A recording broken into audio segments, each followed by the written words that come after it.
Hello everyone, आप देख रहे हैं चैनल सो डिफेंस।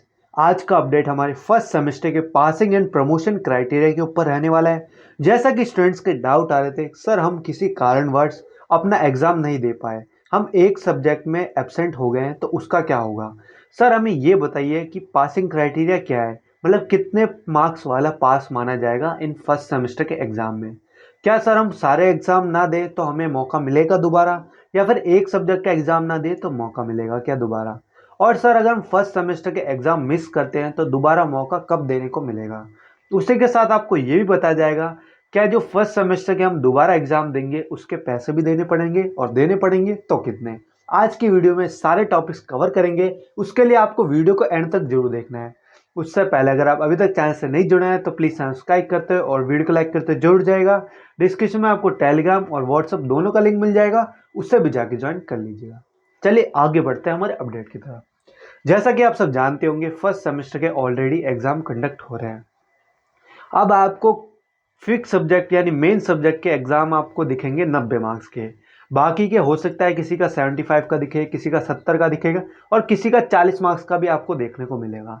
अब उन सब में पासिंग क्राइटेरिया क्या रहेगा, चलिए मैं सीधे कैलकुलेटर पर ले जाके आपको बताता हूँ। ये देखिए, अगर आपका एग्ज़ाम 90 मार्क्स का है, एक सेकेंड, ये तो आपको मिनिमम 40% तो चाहिए पासिंग मार्क्स। ये चीज़ आपको समझ आ गई। अब आपको 36 मार्क्स लाने के लिए क्या करना पड़ेगा। आपको 36 मार्क्स लाने के लिए कम से कम आपको 50 नंबर का ऐसा होना चाहिए कि बिल्कुल सही करके आए। क्योंकि अगर आप 50 नंबर का सही करके आएंगे तब कट कटा के आपके 40 नंबर आ पाएंगे। ये चीज़ आपको समझ आ गई। ये नहीं कि 36 मार्क्स का पासिंग क्राइटेरिया तो आप सिर्फ 36 मार्क्स का ही करके आए।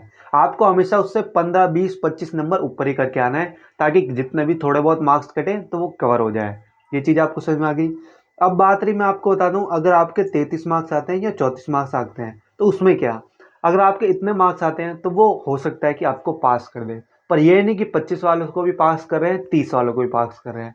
ये चीज़ें देखिए आपको कोई नहीं बताएगा, पर आपको बतानी जरूरी है। अगर आप 33 या 34 नंबर का करके आ रहे हैं या फिर 32 का भी करके आ रहे हैं, हो सकता है कि वो आपको पास कर दे। सारा डिपेंड करता है आपके टीचर पे जो चेक कर रहा है। ये चीज़ आपको समझ में आ गई, एग्जामिनर पे। अब ये तो हो गया पासिंग क्राइटेरिया। अब आते हैं, समझ लीजिए 70 मार्क्स का पेपर है तो उसका कितना, 70 का 40% निकालना 28 मार्क्स। तो इसमें 30 मार्क्स तो आपको लाने लाने कम से कम, और करने कितना आना है, 40 से 50 मार्क्स का। ये चीज़ आपको समझ में आ गई। 70 नंबर का पेपर है तो 30 मार्क्स वाला पास है, 28 लिखा है 30 मान लीजिए। और 90 नंबर का पेपर है तो कम से कम 36 या 40 वाला पास है। ये चीज़ आपको समझ में आ गई। बाकी एक दो नंबर ऊपर नीचे होता है तो वो पास कर देते हैं, पर कुछ ज़्यादा ही डिफरेंस होगा तो फिर वो भी कुछ नहीं कर सकते। ये चीज़ आपको समझ में आ गई। पासिंग क्राइटेरिया क्लियर सभी स्टूडेंट्स को। चलिए आगे बढ़ते हैं प्रमोशन क्राइटेरिया की तरफ। अब सबसे पहला पॉइंट लिखा हमारा, एक सब्जेक्ट में फेल या एब्सेंट हो गए तो। देखिए, अगर आपका एक सब्जेक्ट किसी कारणवश मिस हो जाता है या आप उसमें फेल हो जाते हैं, समझ लीजिए काफ़ी स्टूडेंट है जो सीए कर रहे हैं, सीएस कर रहे हैं, उनके एग्जाम एक ही दिन पे पढ़ रहे हैं, तो आप एक एग्जाम छोड़ रहे हैं, तो उसका क्या, उसका आपको एग्जाम है ना थर्ड सेमेस्टर में देना पड़ेगा। मतलब जो आपके न्यू एडमिशन लेंगे ना अगले साल, जो जूनियर होंगे आपके साथ, उनके साथ आपको एग्जाम देना पड़ेगा फर्स्ट सेमेस्टर का। ये चीज़ आपको समझ आ गई। पेपर आपके एक साथ होंगे, फर्स्ट सेमेस्टर के भी देने हैं और थर्ड सेमेस्टर के भी देने हैं। मतलब से एक ही महीने में होंगे, अलग अलग दिन पे होंगे। पर यह प्रेशर रहेगा आप पे कि थर्ड सेमेस्टर का भी पढ़ना है और फर्स्ट सेमेस्टर का भी पढ़ना है। ये चीज़ें क्लियर। अब आती है दूसरी बात, सभी सब्जेक्ट में फेल या एब्सेंट हो जाए तो क्या, पूरा साल बर्बाद। चलिए ये भी डिस्कस करते हैं। देखिए, जो मैंने आपको बताया, अगर आपका एक ईयर में 2 सेमेस्टर होते हैं, फर्स्ट सेमेस्टर और सेकंड सेमेस्टर, दोनों को मिला के आपका फर्स्ट ईयर कंप्लीट होता है। अगर आप फर्स्ट ईयर का वो फर्स्ट सेमेस्टर का एक भी सब्जेक्ट नहीं देते हैं, सातों के सातों में या फेल या एब्सेंट हो जाते हैं, उसमें आपको पूरा ईयर दोबारा करना पड़ेगा। ये चीज़ आपको समझ में आ गई।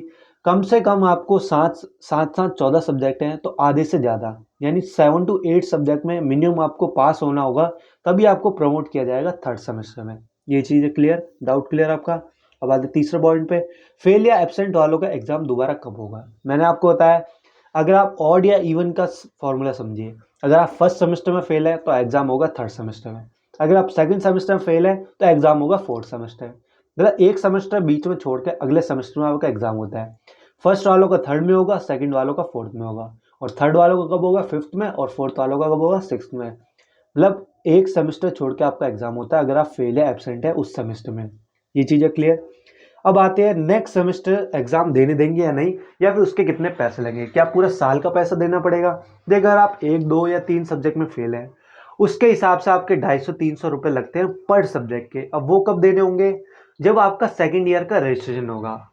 सेकेंड ईयर का रजिस्ट्रेशन होगा जिसमें आपके थर्ड और फोर्थ सेमेस्टर की आपको फीस देनी पड़ेगी। अगर आप फेल है फर्स्ट या सेकेंड सेमेस्टर में तो उसके भी पैसे इंक्लूड होंगे आपके सेकेंड ईयर की फीस में। ये चीज़ें समझ में आ गई। जितने सब्जेक्ट में फेल है 250 या 300 रुपये लगते हैं पर सब्जेक्ट के, वो आपके जो टोटल फीस होगी उसमें ऐड करे जाएंगे अलग से। ये भी डाउट क्लियर। बस मैं आपको ये कहना चाहता हूँ, जो स्टूडेंट हैं जिनकी कुछ ज़्यादा ही प्रॉब्लम है और जो एब्सेंट नहीं हो गए, उनका तो देखिए कुछ नहीं हो सकता। पर जो स्टूडेंट जा रहे हैं तब भी वहाँ पे फेल होने का सोच रहे हैं कि मेरा कम मार्क्स हैं, तो ऐसा नहीं करना है। आपको पूरा पेपर अटैम्प्ट करना है, ज़्यादा से ज़्यादा लिखना है जितना हो सके। बिल्कुल एक भी क्वेश्चन को छोड़ के नहीं आना है, सभी क्वेश्चन को अटैम्प्ट करना है। तो हो सकता है आपके मार्क्स अच्छे आए। और बाकी सारी चीज़ें मैंने आपको क्लियर कर ही दी हैं A to Z कि ऐसा होगा तो ऐसा करना है। बाकी वीडियो पसंद आई हो तो वीडियो को लाइक करते जाइएगा, और अगर कोई डाउट हो वो आप कमेंट्स से पूछ सकते हैं। तो चलिए वीडियो को ही ख़त्म करते हैं। जितने भी आपके फ्रेंड्स हैं फर्स्ट सेमेस्टर के, उनके साथ वीडियो को जरूर शेयर कीजिएगा।